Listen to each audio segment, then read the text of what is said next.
Hey guys, welcome back to another episode of the Crimson Crossover podcast presented by the Field of 68. I'm your host, Christian Sykes, joined as always with Joey Blackwell and Charles Branch. We have a special guest today, Blake Byler from On3 Bama Online, to talk about Alabama basketball in the middle of football season. Blake, how you doing today?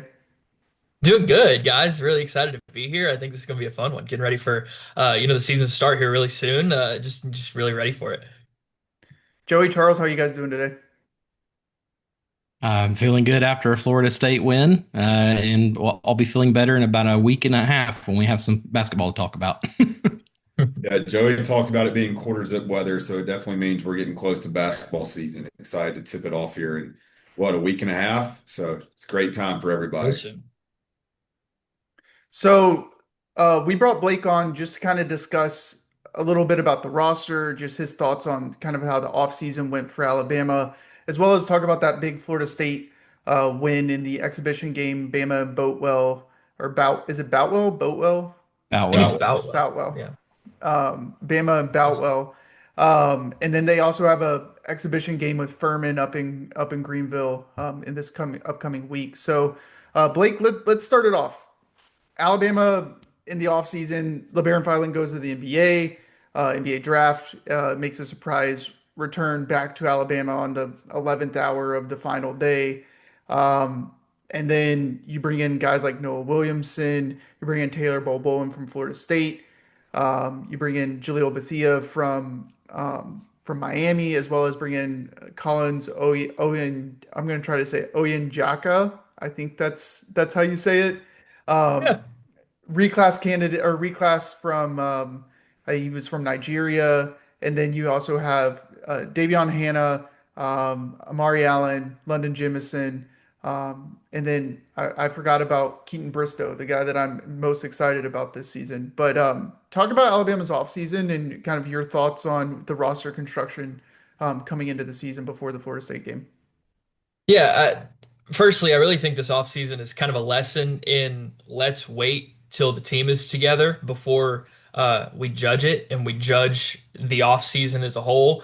Because really, over the course of the offseason, had a couple of, I guess, misses, you could call them. Got a lot of portal guys early because I remember right off the bat, they got Williamson, Bowen, and Bethea. Then got Bristow a couple of weeks later. And then you already had the three-man freshman class signed. Collins wasn't even signed until like June or July. That was a really late one.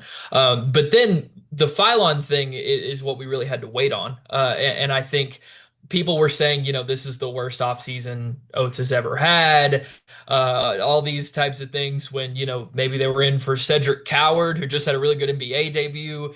He ends up not coming. He ends up going to the draft. But Phylon was really the key of all of it. And then the announcement that he made was really a kind of a surreal moment to think about how he said he was going to stay in the draft publicly multiple times, and then went through the process, and then literally 30 minutes before the deadline, pulls his name out of the draft, comes back to Alabama, and immediately, like that, becomes Alabama's best returning player, best player on the roster. I think that just did so much for this team. We really saw that in the exhibition, and we'll get to it. One thing I do like, though, about these transfers and these freshmen, it's not a bunch of big, kind of splashy, sexy names. They're not guys that were, Power Four Conference Player of the Year type players, not guys who were at a high major school averaging 15 points a game. But they are guys that all really fit this system, and really fit what Nate Oates likes to do, both offensively and defensively in a lot of ways. So I think that's really exciting. And that's kind of what I've said about this team coming up to this year has been, this may not be Oates' most talented team ever, and that's not to say it's not a talented team. It is, but this might have the most pieces that maybe fit together the most seamlessly with the way that he likes to, the way Alabama likes to play offense, the system Oates likes to run. I think that all sets up really well, for a really fun year with how these pieces are going to fit together. Because on paper, it looks like a perfect match in a lot of ways. And you got an opportunity to go to practice before the exhibition. A lot of noise coming out of practice from my understanding was Amari Allen was making a lot of headwinds. Houston Millette was one of the best shooters on the team. I think he shot, I think from what I was told, like 48% from three in summer. What were your, I guess, takeaways from the practices leading up to the exhibition game? Yeah, so I got to go to one. I went to one kind of open practice back in May, and then didn't really get to see another one until what was I think the first week of October. So a couple of weeks ago, that one was kind of disappointing. Their schedule got thrown off for our schedule coming in to watch, so we didn't see any like 5-on-5 or anything. We just saw kind of drill work. But the open practice that I did get to see, you mentioned Houston Millette. He was the guy I was most impressed with throughout that entire practice. He played with a ton of energy. I was really kind of anxious to see how I mean, when he was on the floor last year, he was a hustle guy. Like he was everywhere, always making plays happen. He had one play against North Dakota where he got an offensive rebound, then saved a ball out of bounds, then found himself wide open in the corner for a three. Like that's the kind of play that we got from him. But with the knee issue, I was wondering if he was going to continue to, play at that kind of high motor. But he looked really good and his knees looked great. I talked to him at SEC Media Days, and he said his knees are feeling great.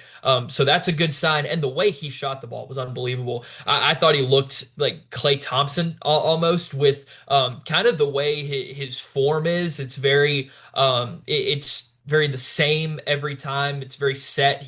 Keeps his elbow out 90-degree angle. But he was hitting shots off the dribble. He was hitting shots from like an NBA range three. It was a really impressive shooting display from him in that practice. So that was somebody that I left really impressed with.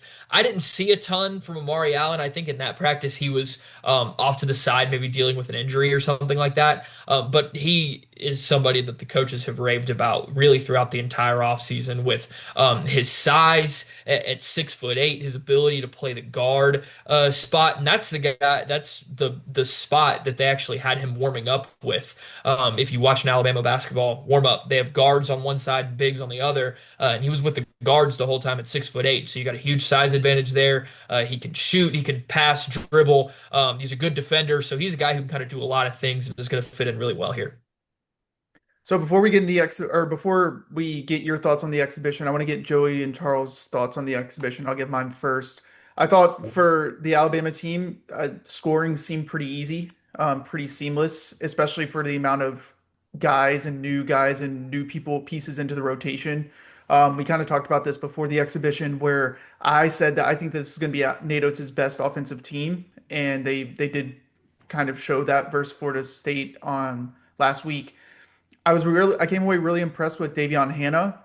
His offensive game, from what I was understanding, wasn't there, but then in the exhibition game, he showed a lot more offensively than what I kind of expected. And then defensively, I think he did a really good job. I think LeBaron came and showed that the game's kind of slowed down for him a little bit as far as his dribbling, getting to the rim, his craftiness was a little bit more explosive, I think, than he was last year. A little bit more freedom of movement. Maybe that was because Mark Sears wasn't the primary ball handler and he had, more of an open court to play with. Came away a little bit concerned with the front court. Aiden Sherrill didn't play very many minutes in that game. Keaton Bristow, I think, did a pretty effective job defensively. When he was in there, he played kind of a more small ball five role for us. I think Taylor Bowen shot the ball well, but that front court interior defense is something I still have a question mark for, and hopefully, in these upcoming games, we'll be able to answer. Joey, Charles, what were your thoughts on the exhibition game? Yeah, it's an exhibition, so kind of take everything with a grain of salt. It's the first time these guys are playing against another team heading into the season for as a unit. I In the first half, of course, Alabama had 12 turnovers, and it was like, oh well, here we go again. And you can forgive them just because it, like I said, first game of the season, sloppy play, you can get over it. But I did love how they were able to turn that around heading into the second half. They had reduced that all the way down to 3 turnovers second half for a total of 15. So I really like what adjustments they made. So while that is definitely something we're going to have to look at moving forward, I liked what they were able to do to reduce those. Name a game where you can lead in turnovers and lose the rebounding battle and still win the game. Alabama managed to do that. They were out rebounded by, I think it was 5. That Florida State had more rebounds. So I was encouraged by that. We are still going to have to crash the boards more. I do think that effort will come in time. I think these guys are still learning to gel with each other. Perimeter defense, I think, is also something they really need to work on. Florida State only made 14 threes, but they attempted 43. So you play a team that can shoot a little bit better than that, you're going to have some issues, especially in a close game like that. So overall, I'm really encouraged. I know I just said several things that I know they need to work on, but like I said, if you can lose both those battles and still win a very high scoring game, you like where I like where the offense is. I just need to see a little bit more on the other end. Yeah, Charles? definitely an exciting game in Birmingham, which obviously the people who came out and watched it, was fun entertainment for them, and so it was great to get a win. 109 to 105 points. Coach Oates talked, I think, at SEC Media Days about what is needed to make this a championship team, and it was defense. And we go out and give up 105 points, and there's probably a lot of different reasons for that. Of course, it's an exhibition. You're trying to move people around. You don't have Noah Williamson. You don't have Latrell Wrightsell. Mark Sears got, of course, all the headlines last year, but Grant Nelson was a great supporting actor. So two guys that I was looking at to kind of fill that role, London Jemison and Taylor Bowen, who respectively wear 6'7". I was really happy with what Taylor Bowen did. Y'all want me to pause for a second so y'all can laugh? Our Gen Z audience just screamed with joy. Or Gen Oh my Alpha, God. excuse me, Gen Love it. Alpha, not Okay. Gen Z, my bad. Look, I thought Taylor Bowen shot the ball really well. I'm hoping that's something that he can keep up, and hopefully that's a position too that both Taylor Bowen, London Jemison, maybe Bristow at times, when he's playing that full role, can stay healthy. Because I think the consensus was Grant Nelson had to play a lot through injuries while he was at Alabama. Joey talked about the rebounding margin. Had a few guys that had 6, 7 rebounds, but we did get beat on the boards.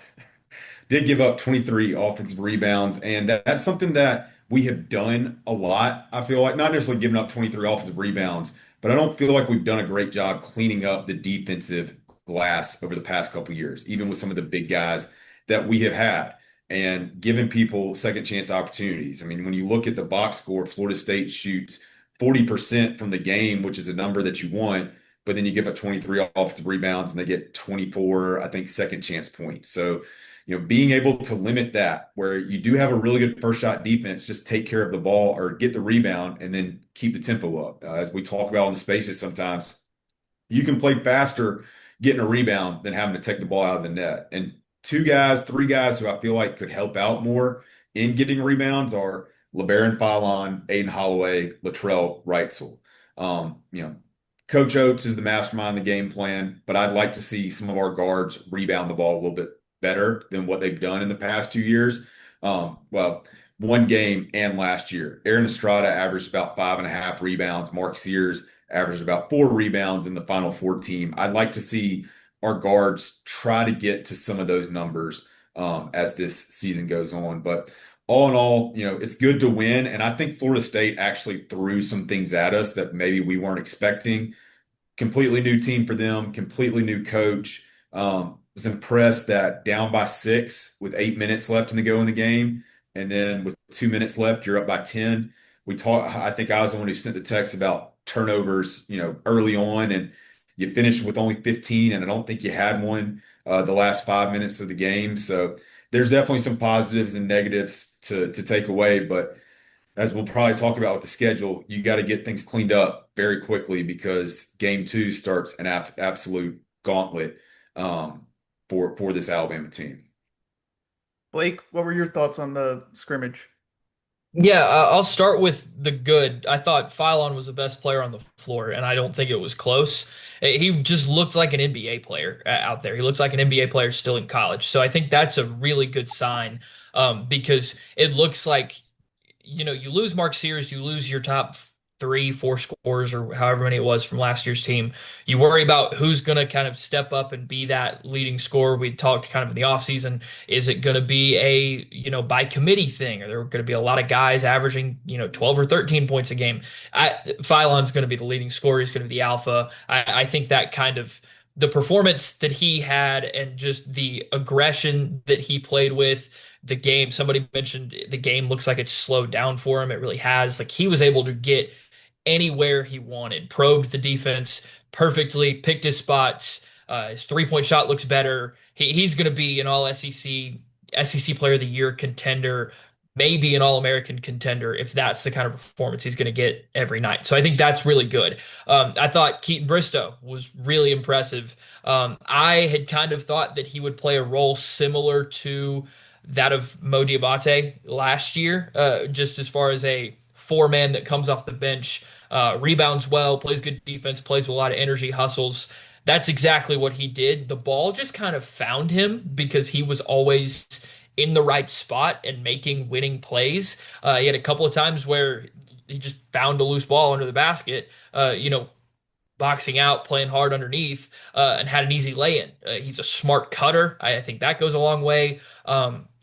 Played a lot of minutes at the small ball five, like y'all mentioned, which I think is a spot he will play at. I don't think that's where he'll play at the most. I do think he'll play a lot of four. And this kind of gets into the bigs, the rebounding, things like that. Florida State was a really fast team, and they played a lot of athletic bigs, and so that's not a good matchup for Collins. It's not a great matchup for Aiden Sherrill.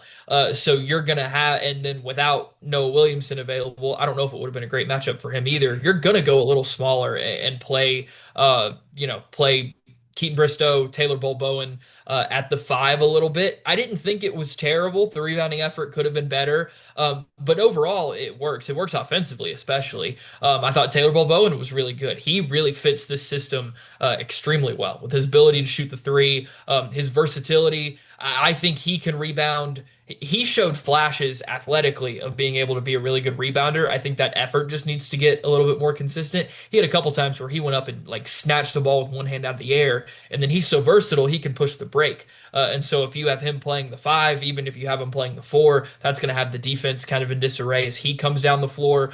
So that's something that Grant Nelson did a lot for them last year. So that's really nice to see him fit in that role. I'm encouraged to see the way that Bol Bowen shot the ball because 41% last year was good. It wasn't on a super high volume, but for him to shoot the ball well on an increased volume, I think he was 3 of 4. Let me look at these stats. What was he? 3 of 4. 3 of 4 from three. That's really exciting because the last couple of years there has been no shooting as far as a good percentage from the four-man in this offense, even though they've taken a lot of shots. Like Grant took a ton of threes. Noah Clowney took a lot of threes, but he was under 30% for the season. Noah Gurley took a lot of threes, but he was always, 31, 32% at best. So to have a guy who could push maybe mid to high 30s, if Taylor Bowen's near 37, 38%, like that's going to go a long way as far as making this offense really hard to stop. And like you said, Christian, like being possibly the best offense Oates has had. But to shift to the negatives, the defense wasn't good. No defense or no game where you give up 105 points. Are you playing good defense? I do think there are a lot of reasons for that and reasons that I'm like pumping the brakes a little bit on panicking and saying that they're going to be terrible defensively. Firstly, I think Charles mentioned this. Florida State has a new head coach. So this head coach also came from the NBA. He was an NBA assistant, formerly played at Florida State when he was in college. There is zero tape on what this Florida State team could possibly look like, and a bunch of new transfers in. Oates said after the game, it's basically a whole new team.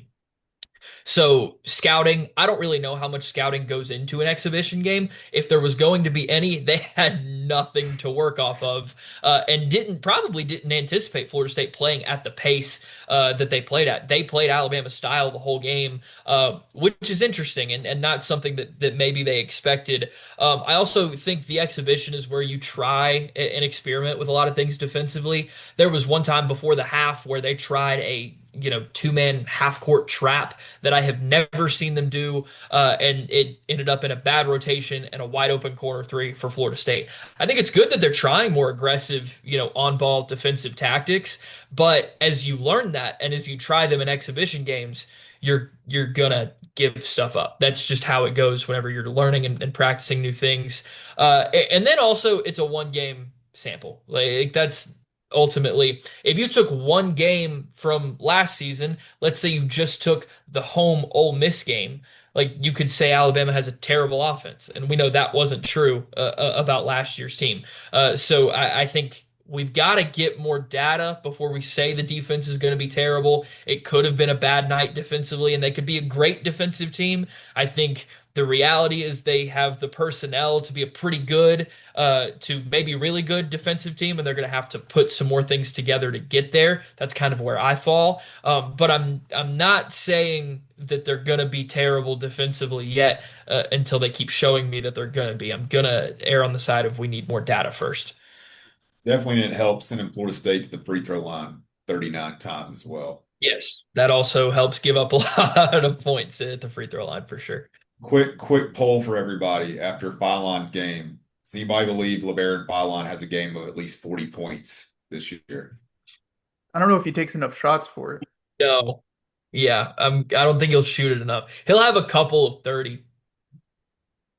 I'd say that, like maybe two or three 30-point games. I wouldn't go 40 though. I don't know. That's tough. Like, I mean, Only guys with 40 lately have been like Brandon and Sexton. he would have to shoot So the ball that's like 20 plus times, right? Like, Hey, I mean, he got 28 points on 12 shots against that's Florida yeah. State. So I guess that is like true if he gets to the free throw line. Yeah. One thing interesting about LeBaron, while he was so efficient offensively, he had zero fouls. Do you yeah. think that I think Blake, we kind of talked on this in like the group chat. Do you think he needs more fouls? Yeah, get it one, dude. Like go for a steal or something and pick up a foul. I think it's good that he didn't have like four, and that he wasn't being over aggressive or being reckless or careless. Like that's a good sign. That's a sign of a mature player. So that's really good for him to be doing that. I'd like for him to, maybe pick up one, maybe two, because that just shows he's being a little bit more aggressive. He didn't, not a lot of guys really wowed me defensively. I thought Hannah looked good defensively, but I think LeBaron's capable of being a better defender than what he showed. Maybe he was holding back, trying not to foul. I don't know. I'm not in the huddles. I don't know what the coaching points were there. So maybe Oates has said, hey, lay off and we'll let other guys do it. But I would like to see a little more aggression from him. Also, because he's a pretty solid on-ball perimeter defender, and he has nice hands. He's pickpocketed a couple of guys a number of times for like easy run-out layups. So I'd like to see him attempt that a little more for sure. Like you've seen this program under Coach Oates for a while. It's never really been a program that turns a lot of teams over. We typically lose, I guess, the turnover battle. We don't generate a lot of steals. How would you describe the Nate Oates defensive philosophy? Is it sit back more and try to hold people to difficult shot and get the rebound and go? Yeah, that's how I would describe it. Nate has talked about it before. I talked to Brian Adams a little bit about it over the offseason. They don't like to like really really gamble because they feel like that gets you in a lot of trouble, especially with how fast they play. Like they get so many possessions already. You don't need to generate a ton of turnovers in order to get more chances with the ball. Like that's already naturally going to happen. So they would rather kind of sit back, trust their defense, and they need to rebound the ball better because I didn't think they played bad first shot defense against Florida State. They gave up a lot of offensive rebounds. So defensive rebounding, that's really their keys, is playing good first shot defense, forcing a difficult shot, ideally forcing some kind of mid-range look, forcing an inefficient shot according to their metrics, and then clearing the defensive glass and getting out and running. I think that's really what they aim for. Now, I do think they'll be a little bit more aggressive. One thing I did see in the media practice availability was they were working on, hedging and trapping the ball off of screens. I'd like to see that a little bit more, and I think they have the length personnel wise to be able to do that.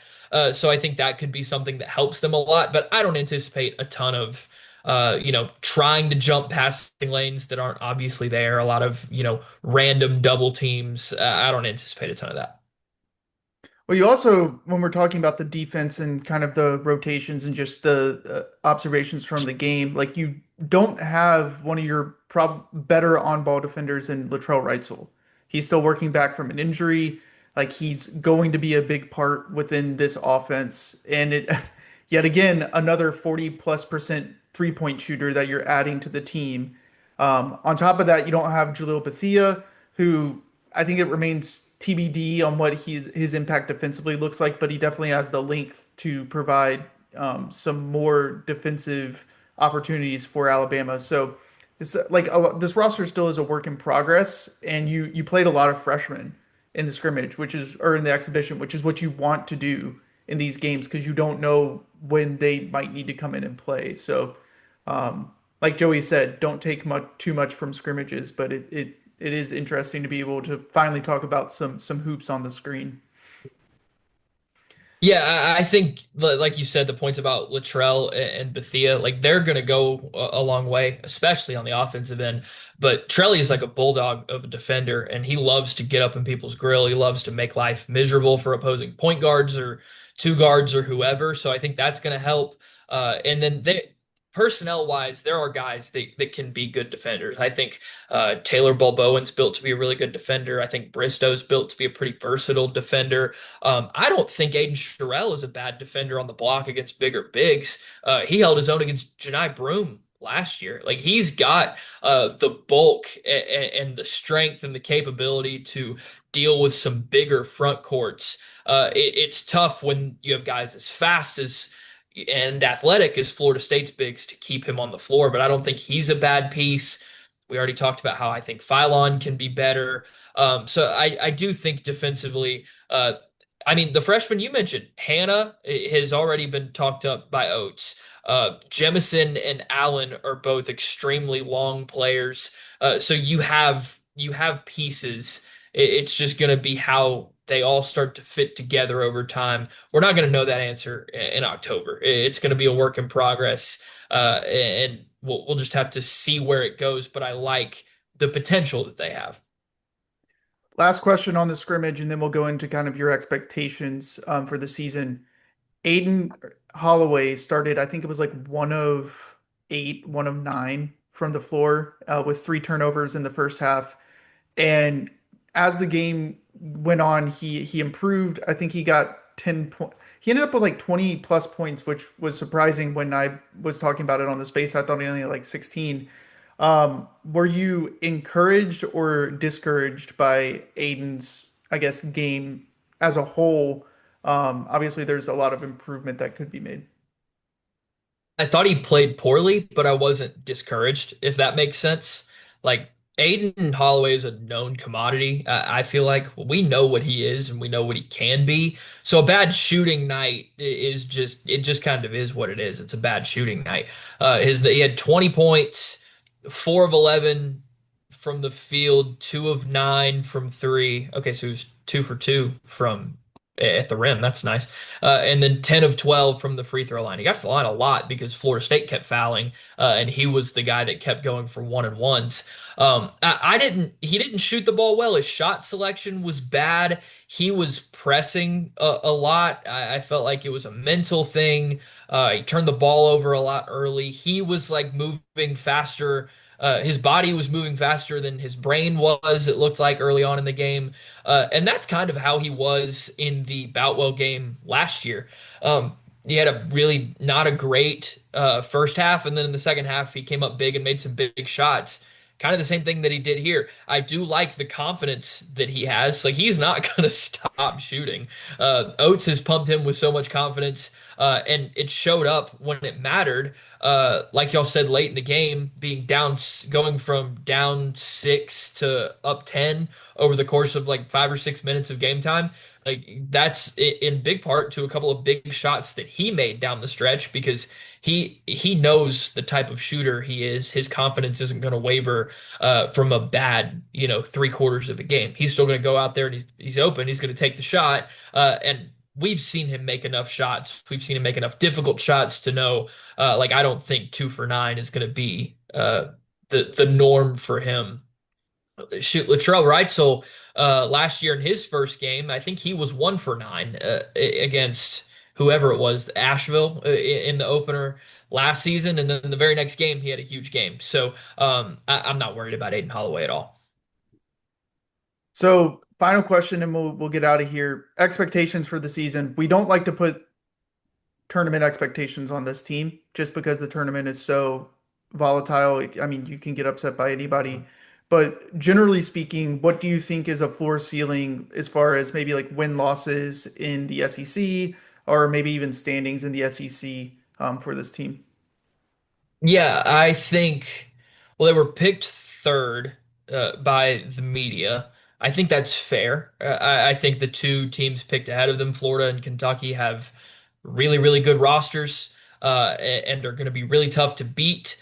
I would put Alabama right. I voted them third. I would put them right in that second tier with, Tennessee, maybe Arkansas, teams like that. I think it's fair to expect them to compete for an SEC regular season championship.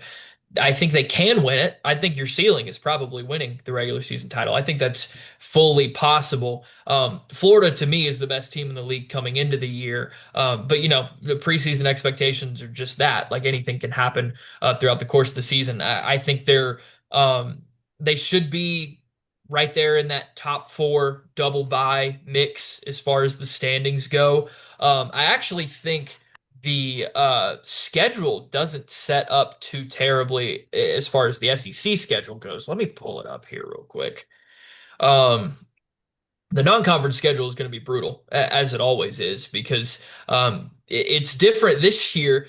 They only have one bye game until the hard stuff starts. Usually they play three or four and kind of get their feet under them. They go North Dakota and they're immediately playing St. John's, and then they're going St. John's, Purdue, Illinois, Vegas tournament. So right into a bunch of hard games. We're going to learn a lot about this team over the first couple of weeks of the season, and if they're sitting it, you know, I don't know, 1-4. Probably not. If they're sitting at 2-3 after a couple games, like that's okay, and people are going to be freaking out. But I don't think that that's necessarily a bad thing. But looking at this SEC schedule, I think the home and road split actually sets up decently. Your road games are Vanderbilt, Mississippi State, Oklahoma, Florida, Auburn, Ole Miss, LSU, Tennessee, Georgia.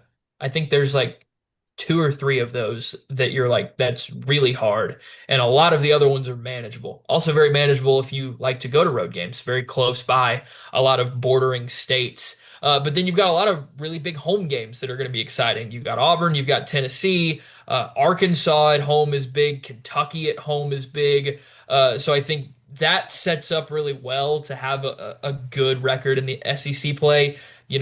Maybe 13-5. 14-4 if you have a really good year. I feel like the SEC is probably going to beat up on each other a little bit. Your league champion could be 14-4. But I think somewhere in the 12-6 to 14-4 range as far as league record would be where I kind of go. And then NCAA tournament, there's no predicting that. There's no way to tell. I think that making the second weekend is always a success. I think that's reasonable, especially with the consistency we've seen in the NCAA tournament from Nate Oates so far. Made the Sweet 16 in 4 of the last 5 years, if I'm not mistaken. So you can. I would think that a Sweet 16 is very doable with this roster. Once you get there, who knows? But double bye in the SEC, second week into the NCAA tournament, that's kind of my roundabout expectation going into the year. Talk about those first three major games early on. As you mentioned, we get past, you got North Dakota, then you're at St. John's, Purdue at home, and then at basically Illinois, even though it's a neutral site game in Yeah. Chicago. If those three games don't go your way, do you feel like this team has the leadership to rise above that and can right the ship at Players Era tournament, or if that leads into the Players Era tournament as well, do you still feel like there's the leadership to then, once you get back to Birmingham, Tuscaloosa, you have some more home games that might be a little bit easier that they can start finding a rhythm in the season? Yeah, I think you're fine. You could start 1-4 and be fine, technically. I mean, it's weird because they're all at the start of the schedule, whereas a couple of years ago, the Final Four team started 6-5, but that was because they played a bunch of bye games and then lost like 4 games in a row. So they had the wins and then they lost and then they started SEC play. This year, it honestly sets up better if you do have a slow start. Let's say they start 1-4. I don't think they will, but let's say they lose to St. John's, Purdue, Illinois, and then they lose to Gonzaga to start the Players Era. You turn around and you have, Clemson at home, winnable game against a high major. UTSA, Arizona game's big, but that's in Birmingham. Then you get South Florida, Kennesaw State, Yale. You have games that are able to kind of build, momentum going into SEC play. So I do like how Oates has set this schedule up. I think if you win those 3 games you're talking about with St. John's, Purdue, Illinois, I think if you win one of those, you're happy. If you win two, you're ecstatic. If you win two of those, you're talking about a serious SEC contender. You'd like to win one. I think that's satisfactory. If you win one of those 3, I don't know which really one you do because the toughest team you play, you get at home. So it's kind of a weird balance there where Illinois is going to be tough, but you're on the road. St. John's, a lot of new pieces there. Man, starting the season with a win in Madison Square Garden would be huge. And think about the momentum you could get from that game going into the Purdue game at home. They'll probably be number one. There's a lot of different ways it could go. But I'm not hitting the panic button even if they start 1-4. Just honestly, with the way the schedule sets up and how we know Oates likes to test these teams early. You're an Alabama fan that likes seeing this team play non-conference games in Coleman Coliseum. How important is it to win that game against Purdue? Because I think it's the biggest non-conference game we've had since probably playing Purdue when I was in school in 2009. I know Creighton was big last year for different reasons. Had Arizona and UCLA come, but they weren't ranked and they weren't the programs that they typically are. How big is that game to try to keep those games in Tuscaloosa and not always go into a Birmingham or a Huntsville or something like that? Yeah, that game's going to be awesome. I'm really excited to see that because I see no reason why Purdue won't be number one coming into that game. That's literally the second week of the season. So all they have to do is not lose through one poll, and they will still be number one coming into Tuscaloosa. That's probably what big home they played Houston Yeah. years ago. That one was a big one. But really, a lot of these games, like you said, have been in Birmingham. So it's exciting to have this in Tuscaloosa. Definitely important for, the fans to come out and pack out Coleman for that game. I think they will, especially when, they get into a bit more of a basketball mind and they see that it's number one Purdue coming to town. It's kind of cool that this is, I think, the 3rd year in a row Alabama and Purdue have played because this is the home and home and they played in Canada the year before that. So that's really exciting. I think it's going to be great to have that game on campus. It sets up well too because it's a Thursday night. It's not like the night before a football game. And I don't know if that helps or hurts. I like it because I get a little break between two things for work. But I think it's going to be great. It's going to be fun to see Purdue come in and a really big test. But we've seen Bama fans show up for big non-conference games before. That Houston game had a great environment, and that was in the non-conference. So yeah, definitely really excited for that one. I got one more quick question about home games. New student section seating this year. Do you think it has any impact or just kind of is what it is? Is that confirmed? I didn't realize that was a thing. Thought I saw it on the seating chart that it was If it confirmed. is, that would be awesome. I Yeah, could I be mean, I could be wrong. if they are, where would they be? Like probably behind the goal. Mhm. Yeah, Yes. I mean that would be great. That's where it was like when I was a kid coming to games, and I thought they always had a great impact there. Probably get more students closer to the floor. I hope that's the case. I think that'd be really cool to see because the student section in Oates' tenure has been fantastic. Like they have brought it game in and game out. Like they're always packed, even when the rest of Coleman isn't packed. We've seen the lines in the camping for college game day and things like that. Like there are a lot of students here that really care about basketball, so it would be cool to see them get rewarded and be a little closer to the floor. Absolutely. Joey, any other questions for Blake? Nope. Charles did it. Charles asked everything I was curious about, so all All good. right, Blake. So tell everyone where they can find you, what you're working on, what you Oh, do. God. I'm gonna go cry after we hit end this recording. Hey, I did want to mention Nate Oates just finished year 6 and is now coming into year 7. He is. It's That's true. it's That's really been true. that long already. Goodness. Yeah, it's year 7. It makes no sense. I It's can't believe it. I think that he'll have, hopefully he sticks around for a long time, but in just a few years he'll have been here a decade. Like that's crazy for me to think about. Ooh. All right. Well, that was a joke, by the way, about where to find you. But Blake, if you do want to do any self promo, feel free. I mean, all my stuff's on Twitter, Blake Byler 45, and then BamaOnline.com. Catch me on Roundtable, message board stuff. Articles are all up there, so that's where you can find me. Well, this has been another episode of the Crimson Crossover Podcast presented by the Field at 68. Blake, thank you for joining us. I know that your schedule is super busy with football season. Excited to talk about Alabama basketball coming up in the next week and a half. Stay tuned for any of our post-game spaces we may have following the Furman game. Other than that, I think we're good to get out of here. Roll Tide. Well, Todd. Well, Todd.